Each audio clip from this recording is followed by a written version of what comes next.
운전을 하고 봉선동의 그 대로를 지날 때였습니다.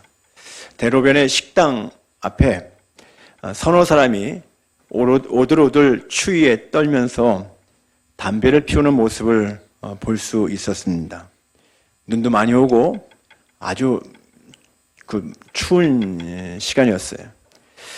순전히 개인의 자유이겠지만 몸을 움츠리고 한 모금 한 모금 담배 연기를 빨아들이는 모습을 보면서 좀 짠해 보였습니다. 어떤 분들은 그렇게 얘기해요. 교회를 다니십시오, 예수 믿으십시오 하면은 저 매이는 거 싫어요. 저 교회에 매이기 싫고요. 어떤 종교에 매이기 싫어요. 해서 교회를 다니지 않겠다라고 얘기합니다. 그러면서 하는 소리가 어떻게 그렇게 자유도 없이 살 수 있느냐라고 오히려 반문을 합니다. 누가 매이는 것입니까? 누가 자유가 없는 것입니까? 그들은 담배에 매이고 술에 매이고 돈에 매여 사는 거잖아요. 우리는 누구에게 매여 있습니까? 예수님에게 매여 있습니다. 누가 좋은 것일까요? 우리는 그리스도 안에서 자유를 누리는 사람들입니다. 예수님에게 매여 있지만 우리는 진정한 자유를 얻은 사람들입니다.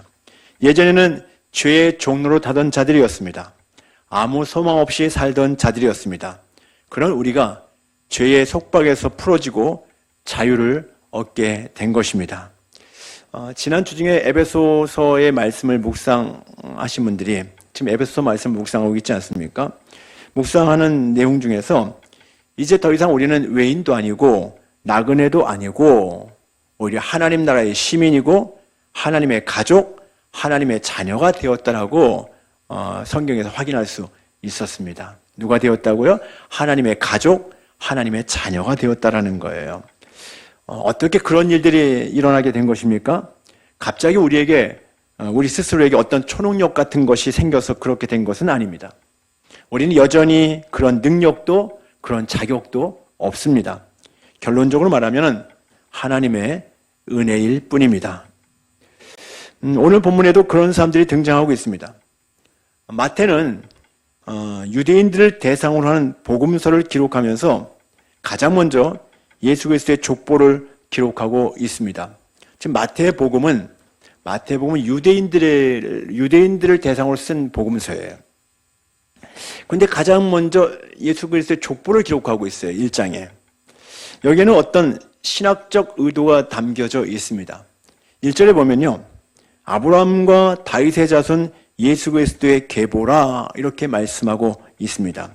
이것은 단순히 혈통적 기원을 제시하는 것은 아닙니다. 그런 차원을 뛰어넘는 것입니다. 마태는 예수님이 그리스도이신데 그분은 아브라함의 언약과 다윗의 언약을 성취하시는 분으로 오셨다라는 거예요. 그것을 지금 강조하고 마태복음을 시작하고 있습니다. 아브라함의 언약은 창세기 12장 1절에서 3절에서 언급되어져 있는데요. 거기에 하나님은 아브라함에게 이렇게 말씀하셔요. 너는 복이 될지라 땅의 모든 족속이 너로 말미암아 복을 얻을 것이라. 이렇게 하나님의 약속이 있습니다. 창세기 22장 18절에도 하나님은 아브라함을 축복하시면서 내 씨로 말미암아 천하 만민이 복을 받으리라. 이렇게 말씀하고 계십니다. 그러니까 아브라함 언약의 특징은 세계적이라는 것이에요. 너는 복이 될지라 땅의 모든 족속이 너로 말미암아 복을 얻을 것이라. 천하 만민이 복을 받으리라. 그러니까 아브라함 개인, 아브라함의 아들, 딸들, 아브라함의 손자 그 정도 수준도 아니고요. 민족을 뛰어넘는다라는 것이죠. 땅의 모든 족속, 천하 만민. 그러니까 아브라함에게 주신 언약의 특징은 세계적이라는 거예요. 전 세계적. 구원의 은혜가 어느 개인, 민족에 제한되는 것이 아니라 모든 사람, 세계 열방으로 이 구원의 은혜가 퍼져간다는 것을 아브라함의 언약을 통해서 우리가 확인할 수 있다는 것입니다. 근데 누구를 통해서 그 일들을 하신다고요? 아브라함의 씨, 곧 예수 그리스도를 통해서 성취되는 것입니다. 그래서 아브라함의 자손이심이 강조되는 거예요. 아브라함과 다윗의 자손 예수 그리스도의 계보라.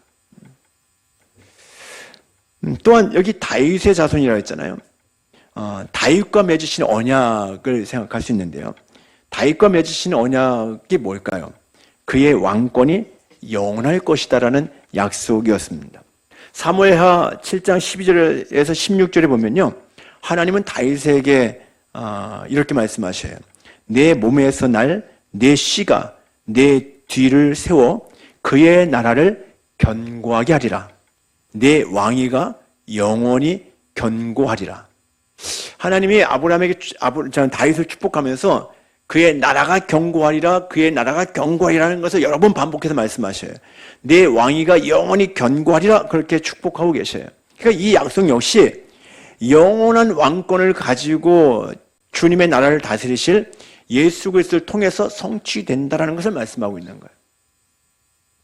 그래서 아브라함과 다윗의 자손 예수 그리스도의 계보라 이렇게 말씀하고 있는 거예요. 예수님을 통해서 아브라함의 언약이 성취되어지고 예수님을 통해서 다윗의 언약이 성취된다라는 거예요. 바로 오늘 본문에 나오는 족보를 통해서 천하 만민에게 복을 주시고 영원한 그분의 나라를 어떻게 이루어 가시는가를 살펴볼 수 있습니다. 족보 이야기로 시작되어지는데요. 저는 어린 시절에 족보에 대해서 많은 관심을 가진 적이 있었습니다. 나는 어떤 가문에 속한 사람일까 궁금했어요. 우리 조상들 중에는 어떤 훌륭한 업적을 가진 사람들이 있을까?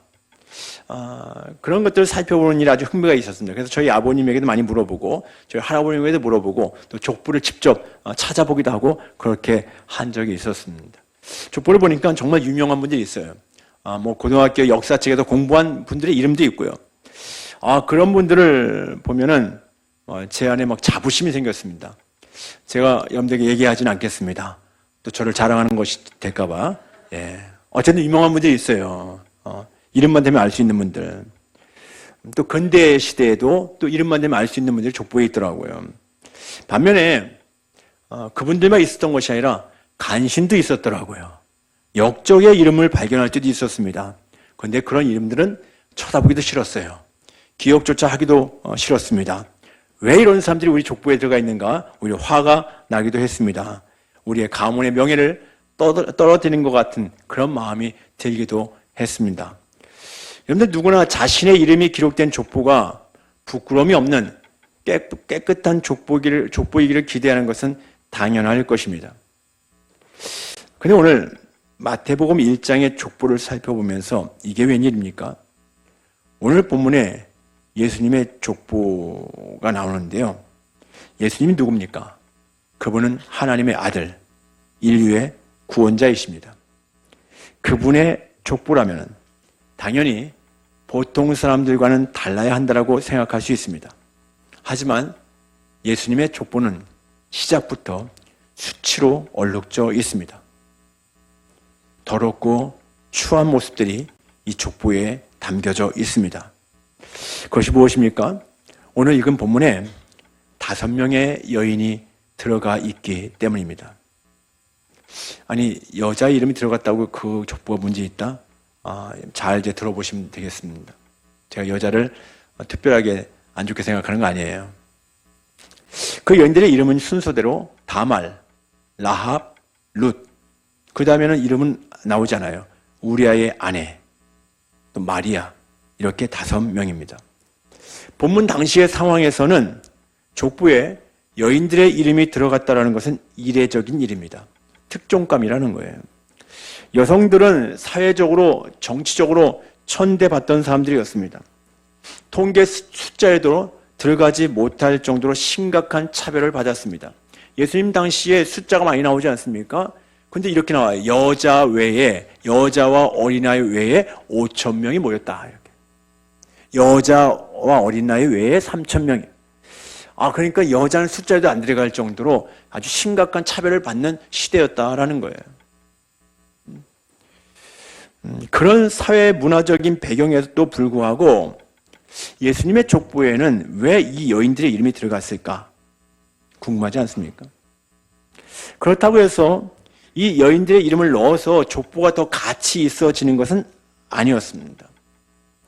이들 중에서, 이 5명 중에서 예수님의 육신의 어머니 마리아를 제외하고는 4명 모두 이방인 아니면 성적으로 부도덕한 심각한 죄인들이었습니다.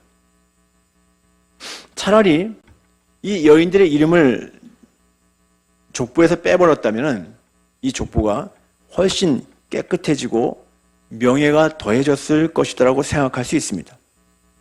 또 아예 빼버린다고 해도 내용적으로 전혀 이상이 없습니다. 마태복음 1장 전체 족보의 내용을 보면요, 이런 형식으로 구성되어 있어요.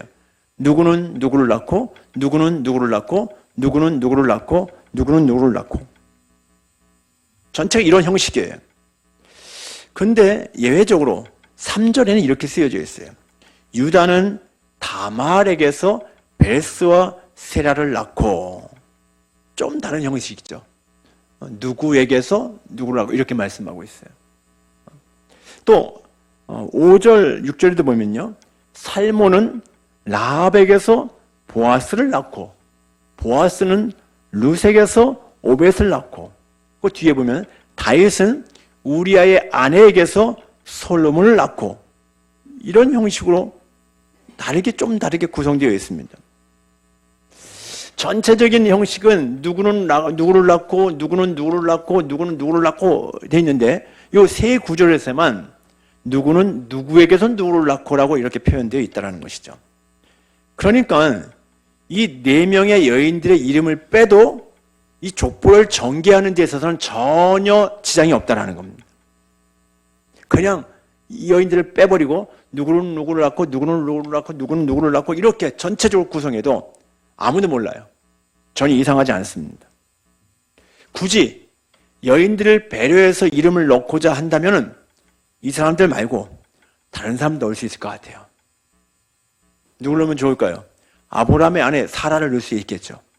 이삭의 아내 리브가를 넣을 수 있겠죠. 사라, 리브가 정도면 괜찮을 것 같아요. 그들은 그래도 현숙한 여인이라고 좀 인정해 줄 만한 사람들이에요. 그들 이름을 넣으면 훨씬 더 좋지 않겠습니까? 족보가 좀 더 품위가 있어지지 않을까요? 그런데 예수님의 족보에는 이상하게도 문제 많은 여인들이 들어가 있는 거예요. 유다는 다말에게서 베레스와 세라를 낳고. 여러분, 유다와 다말의 관계가 무엇일까요? 놀라지 마십시오. 시아버지와 며느리입니다. 이렇게 더 정확하게 쓸 수 있을 것 같아요. 시아버지 유다는 며느리 다말에게서 베레스와 세라를 낳고. 아니, 이게 말이 되는 겁니까? 어떻게 이렇게 추한 일이 있을 수 있습니까? 그리고 그것이 지금 성경에 기록되어져 있어요. 근친상간이 벌어진 겁니다. 유다는 며느리인지 몰랐어요. 단지 창녀와 성적 관계를 맺는다라고 생각했습니다. 하지만 며느리가 창녀로 변장을 해서 시아버지가 알아보지 못하도록 창녀로 변장을 해서 시아버지와 동침한 겁니다. 근친상간이 벌어진 거예요. 그리고 그들을 통해서 베레스와 세라가 태어난 거예요. 그런데 그것이 예수님의 족보에, 지금 족보에 서도에 기록되어져 있는 겁니다. 그리고 그 다음 여인 라합은 여리고성의 기생이었습니다. 비록 그가 여호수아가 보낸 정탐꾼들을 숨겨준 일 때문에 구원을 받았죠. 하지만 그래도 아모리 족속의 이방 여인이었고요. 또 그것도 아몬 남자에게나 몸을 맡기는 매춘 행위를 하던 기생이었습니다. 라합은 기생이에요. 매춘 행위하는 기생이에요. 그런데 그 라합이 지금 예수님의 족보에 기록되어져 있다는 것입니다. 룻은 누구입니까? 보아스의 아내 룻. 그는 모압 족속입니다. 유대인들이 가장 멸시하는 모압 족속 이방 여인입니다. 유대인 입장에서 보면은 개만도 못한 사람입니다. 유대인들은 그렇게 이방인들을 봤어요. 개만도 못하게. 지금 마태복음은 서두에 말씀드린 것처럼 유대인들을 대상으로 쓴 복음서입니다. 다른 복음서도 아니고 지금 유대인들에게 쓴 복음서인데 유대인들이 가장 싫어하는 이방인들이 그 복음서 처음 시작에 예수님의 족보에 들어가 있다는 것이죠. 심지어 지금 6절에 보면요, 다윗은 누구에게서 솔로몬을 낳았다라고 말씀하고 있습니까? 6절 하반절에 보면 다윗은 우리아의 아내에게서 솔로몬을 낳고 남의 아내와 그것도 충성스러운 부하장수 그 부하장수 아내와 간통을 해서 자기 아들을 낳았다는 겁니다. 이게 말이 되는 겁니까? 여러분들 중에 혹시 이런 내용을 읽다가 성경을 덮어버리신 분 있습니까? 아니 더 심하게 이런 내용이 있다가 그냥 성경을 집어 던져버리신 분이 있습니까? 충분히 이해가 될 것 같아요. 이게 무슨 성경이냐? 성경을 집어 내던져 버릴 수도 있고 혹시 그냥 찢어버릴 수도 있고 왜? 이 내용을 보니까 전혀 성경 같지가 않아요. 이해할 수 있을 것 같습니다. 성경은 하나님의 말씀이잖아요. 한자어로 보면은 성스러울 성자, 글, 경자예요. 그냥 성스러운 글이에요. 한자어로 보면은. 그런 성경에 어찌 이런 음란한 내용이 들어갈 수 있습니까? 정말 그런 일이 있었다 해도 적당히 족보 세탁하면 되는 거 아닙니까? 족보를 좀 그럴듯하게 만들 수 있잖아요. 적당히 좀 숨기면서 좀 추한 것은 좀 감춰버리고 그렇게 하면 족보가 좀 더 멋져지지 않을까요? 우리도 다른 사람과 관계를 맺을 때 그럴 때가 많잖아요. 적당히 감추면서 살잖아요. 어떻게 우리의 연약한 모습을 낱낱이 드러내면서 살 수 있겠습니까? 좀 괜찮은 척, 문제 없는 척. 그게 세상을 살아가는 방식 아닌가요? 여러분, 그러니까 하나님의 은혜를 입지 못하는 거예요. 괜찮은 척 하니까. 아무 문제 없는 척 하니까 하나님 은혜를 경험 못해요. 우리 교회가 목장 모임을 아주 잘하는 교회입니다. 뭐 금요일, 토요일, 주일 되면요, 여기저기 목장 모임을 하느냐고요.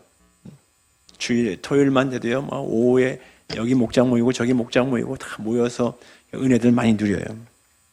근데 목장 모임을 하는데 어떤 목장에 은혜가 많이 넘치는지 아십니까?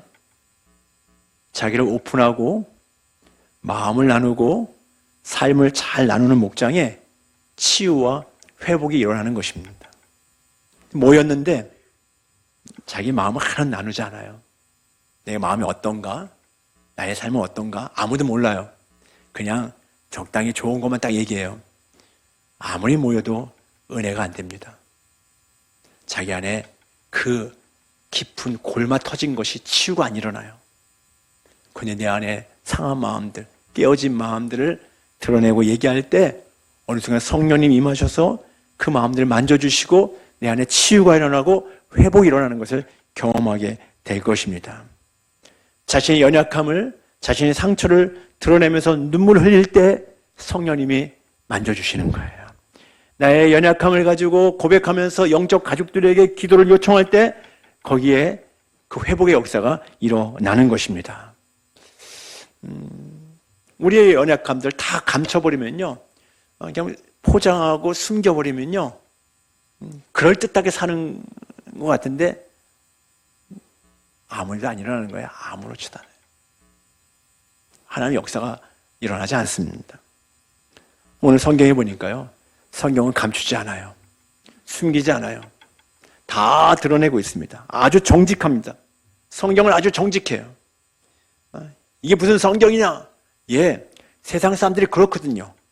세상 사람들이 그런데 안 그런 척 할 수 없잖아요. 성경은 세상 사람들이 그렇다는 걸 다 드러내고 있습니다. 그리고 하나님의 구속 역사는 잘나는 사람들을 통해서 이루어 가시는 것이 아니라 이렇게 연약하고 문제 많은 것 같은 사람들을 통해서 이루어가고 계신다는 것을 성경은 보여주고 있는 것입니다. 성경은 잘난 사람들을 통해서 이루어진 하나님의 역사를 보여주는 거 아니에요. 성경이 이렇게 문제 많은 사람들을 통해서 하나님의 역사를 이루어 가신다는 것을 우리에게 보여주고 있습니다. 그렇다면 이 족보에서 요 다 4명의 여인들만 문제 있는 것일까요? 이 여인들 빼면 다 잘난 사람들인가요? 아니요. 아브라함과 다윗의 자손 예수 그리스도의 계보라고 했는데 이 아브라함과 다윗은 대단한 사람들입니까? 이들은 영웅들입니까? 아니요. 이들 역시 문제가 많은 사람들입니다. 그들도 엄청난 실수와 잘못을 범한 사람들입니다. 아브라함 대표적으로 자기 아내를 자기 아내라고 얘기하지 않고 사람들에게 어떤 아내가 너무 예쁘다 보니까 자기가 해를 당할까 봐 누이라고 얘기하지 않습니까? 그래서 아내 뺏겨버리잖아요. 그런 바보 같은 남편이 어디 있습니까? 자기 아내를 두고도 아내라고 얘기하지 않아요. 내 목숨 위험할까 봐. 자기 누이라고 얘기해요. 그래서 아내 뺏기고 아내가 강간당할 뻔했잖아요.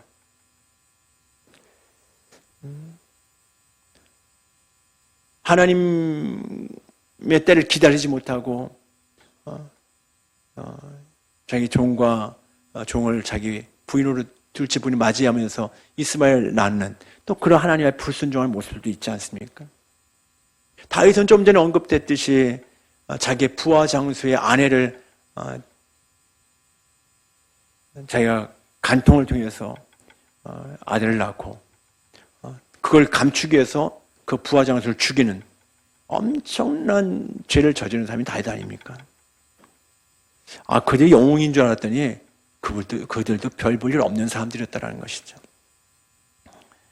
그러니까 그들이 쓰임받은 것은요, 하나님의 은혜일 뿐입니다. 오늘 본문의 3절에서부터요, 5절까지 보면요, 또 전혀 알지 못하는 사람들이 등장하고 있어요. 헤스론, 람, 아미나답. 여러분들 그 사람들 누군지 아십니까? 잘 모르는 사람들이잖아요. 무명의 사람들이지 않습니까? 근데 그들이 예수님이 오시는 통로 역할을 한 사람들이다라는 거예요. 우리는 대단한 능력이 있고 아니 유명하고 어떤 자격을 갖추고 그런 사람들만 생각할 수 있는데 예수님의 역사를 보니까 예수님의 족보의 내용들을 보니까 이름도 없는 사람들, 유명하지도 않은 사람들, 또 문제 많은 사람들, 실수투성이의 사람들, 그런 사람들이 다 들어가 있다는 거예요. 그러니까 잘나지 않아도 됩니다. 유명하지 않아도 됩니다. 잘나려고, 좀 잘난 인생을 살려고 하다 보니까 맨날 스트레스 받고 때로는 불법도 저지르고 그렇게 살아가는 모습들이 이 땅에 가득한 거 아닙니까? 유명하지 않아도 돼요. 잘나지 않아도 돼요. 좀 부족하다고 해서 열등감 가질 필요 없습니다. 어떤 환경이라도 낙심할 필요 없습니다. 그런데 연초에 오늘 본문을 살펴보는 이유는 우리 성도들이 얼마나 어마어마한 은혜를 누리고 있는가를 확인하자라는 거예요. 지금 예수님의 족보에 등장한 이 사람들만이 아니라 우리 모두 흠이 많은 사람들입니다. 사람들도 실제 나에게 문제가 많다고 얘기할지도 모릅니다. 하지만 분명히 아십시오. 예수님을 주님으로 만난 사람은 이미 왕의 족보에 들어온 사람들입니다. 지금 오늘 본문의 족보가 왕의 족보잖아요. 영원한 왕 대신 예수 그리스도. 만왕의 왕이시고 만주의 주가 되시는 예수 그리스도, 그분의 족보거든요. 그런데 이 문제 많은 사람들이 그 왕의 족보에 들어와 있는 거예요. 이들만 들어와 있습니까? 우리 역시 예수님을 나의 주님으로 모신, 그래서 예수 생명으로 거듭난 우리 역시 이제는 예수님의 족보에 들어가게 됐다라는 겁니다. 에베소의 말씀에 우리를 하나님의 권속, 하나님의 가족이라고 말씀하고 있잖아요. 우리가 다 하나님의 가족이 되어졌다라는 거예요. 하나님의 족보에 들어가게 된 거예요. 그렇다면 우리가 얼마나 엄청난 은혜를 입은 자들입니까? 자격이 있어서입니까? 아니요. 흠이 많고 문제 많은 사람들이 아무 자격이 없습니다. 그런데 우리가 이미 예수님을 나의 주님으로 영접하면서 하나님의 족보에 들어가게 되어졌다는 겁니다. 예, 그렇습니다. 하나님은요, 어떤 죄인들이라도 다 받아들이시는 분이십니다. 세상에서 손가락질 받는 존재일지라도 하나님께서는 그들을 새롭게 하셔서 거룩한 일에 쓰실 수 있는 분이십니다. 아무 자격도 없는 자들인데 바로 그들을 통해서 하나님의 구원의 약속을 이루셨습니다. 다 자격 없는 자들이잖아요. 그런데 이들을 통해서 하나님의 구원 역사를 이루어 가시는 거예요. 이들을 통해서 예수님이 이 땅에 오셨고 예수님을 통해서 온 땅에 구원의 복음이 선포되어지고 하나님의 영광이 나타나는 거예요. 천하만민이 복을 받으려고 했는데 이 천하만민 중에 이 대한민국 땅에 살고 있는 저 여러분들 다 포함되어 있는 거예요. 이들을 통해서 지금 우리에게까지도 하나님의 복이 임했다라는 것입니다. 예수님은 이 땅에 거룩한 자를 위해서 오시지 않으셨습니다. 내가 의인을 부르러 온 것이 아니라 죄인을 부르러 왔노라라고 말씀하십니다. 그러니까 예수님이 죄인들과는 전혀 상관없는 환경, 그 조건을 만들어 놓으시고 그곳에 오신 것이 아니다라는 거예요. 예수님은 아예 죄인들 속에 오신 것입니다. 거룩하고 덕망 있는 가문에 특별하게 오신 것이 아니라 죄인들이 득실득실한 가문에 오신 거예요. 족보를 아름 멋지게 만들어 놓고 전혀 흠이 없게 만들어 놓고 그 마지막에 예수 그리스도 이름이 딱 등장한 것이 아니라 족보의 처음 시작부터 그냥 온갖 더러움과 추함들이 다 드러나는데 그런데 그 족보의 마지막에 예수가 나시니라 이렇게 말씀하고 있어요. 그 추한 족보에 예수가 나시니라. 예수님은 죄인들이 득실득실한 가문에 오셨다라는 거예요. 그러니까 불륜의 핏줄이 영광과 축복의 핏줄이 된 것입니다. 온 세상을 위한 구원의 핏줄로 삼아 주셨습니다. 어떻게 설명될 수 있습니까?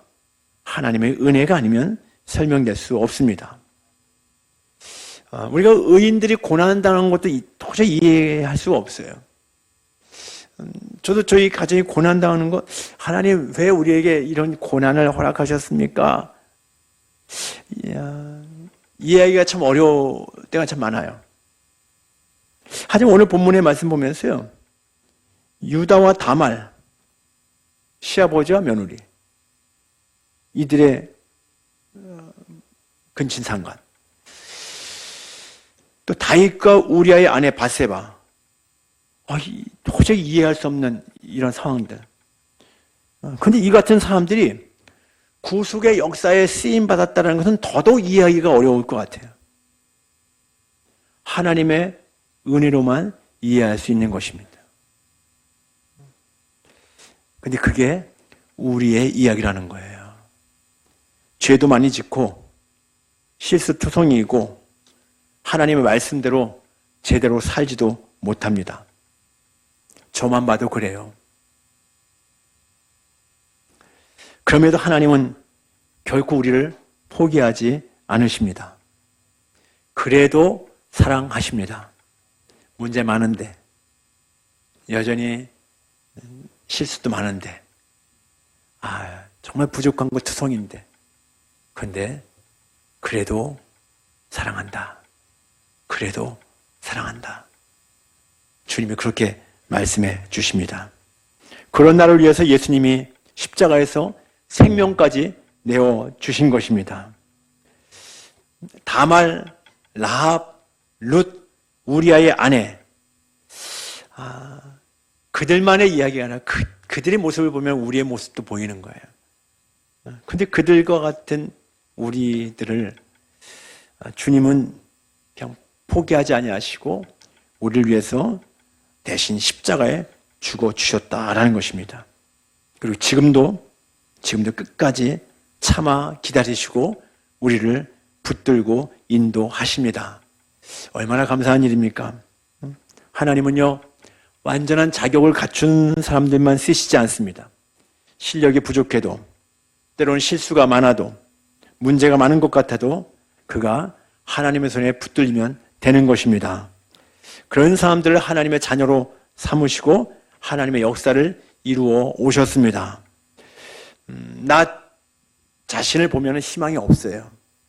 근데 그런 나를 붙들고 계시는 주님을 바라보면요, 희망이 보입니다. 나는 살 소망이 없습니다. 그런데 주님을 바라보면요, 내가 은혜로 살고 있구나 라는 것을 알게 됩니다. 2025년 계속해서 주님의 은혜 안에서 살아가시길 바랍니다. 지금까지 살아온 것이 오직 하나님의 은혜일 뿐입니다. 앞으로도 하나님의 은혜로만 살아갈 수 있습니다. 그 사실을 믿으십니까? 결코 주님 떠나지 마십시오. 주님의 은혜를 벗어나지 마십시오. 그게 불행입니다. 그게 정말 두려운 일입니다. 그런데 주님 안에 머물러 있으면요, 내가 아무리 부족해도 괜찮습니다. 나의 환경이 아무리 어려워도 괜찮습니다. 주님의 은혜가 나를 덮고 있기 때문입니다. 주님의 십자가의 사랑이, 주님의 그 넘치는 은혜가 2025년도 여러분들 덮어주실 것입니다. 그 은혜로 살아갈 수 있기를 바랍니다. 그 사실을 깨달아야지, 그 사실을 깊이 우리가 깨닫고 누릴 수 있어야지만이 우리가 그때 바로 그 기회로 살 수 있는 거예요. 과연 그 정도로 살 수 있는 거예요. 제가 왜 지난주 이번주에 계속해서 하나님이 우리에게 얼마나 큰 은혜를 베푸셨는가에 대해서 말씀드리고 있습니까? 그거 알지 못하면요, 우리 이런 교회로 살아야 됩니다, 이런 성도로 살아야 됩니다라고 하면요, 그것이 어느 순간 우리에게 올무가 될 수 있어요. 내가 은혜를 누리지 못하는데, 내 안에 은혜가 없는데, 그래, 난 그렇게 살아야 돼, 난 그렇게 살아야 돼. 오히려 그것이 나에게 얼마나 큰 짐이 되는지 몰라요. 그런데 사실은 우리는 그렇게 살 수 있는 은혜가 이미 주어졌다라는 겁니다. 엄청난 하나님의 사랑이 나에게 부어진 것입니다. 하나님의 은혜가 나에게 주어졌습니다. 그 하나님의 은혜를 알고 그 은혜를 누리며 살아갈 수 있는 여러분들 될 수 있기를 바랍니다. 내가 누리는 하나님 은혜가 나를 성도답게 살 수 있게 합니다. 그분의 마음을 품고 그분의 성품을 닮아서 그분의 뜻을 이루며 살 수 있을 것입니다. 그렇게 살아갈 수 있는 저 여러분들 될 수 있기를 주님의 이름으로 축복합니다. 기도하겠습니다.